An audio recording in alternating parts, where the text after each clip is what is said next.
Hello, Winians! Welcome back po sa aking Vidventures. Again and again, I am Owins. Ayan. Kung naghahanap po kayo ng laminating machine, mag-check out na po kayo dyan sa aking yellow basket. Maliit lang po siya, pero gumagana naman.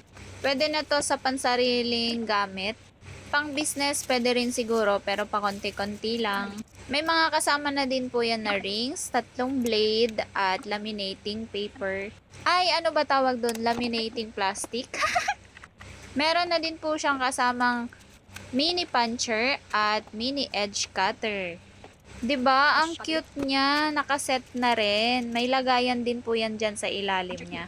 Para hindi po nawawala yung kanyang gamit. Plug and play lang po yan siya. Mayroon po siyang switch. Sa right is cold and sa left po is hot. Pwede po dyan A4.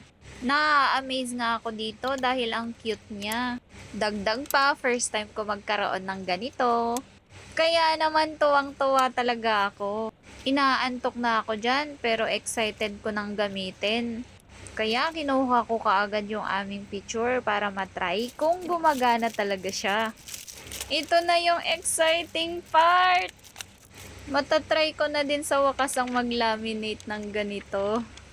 For the first time! Ay, sorry. Na-excite lang ako. Ayan. At nilalagay ko na nga ang aking picture dyan. At nakaka-excite talaga dahil nga ayan na nga siya. O, diba? Mag-check out na din kayo!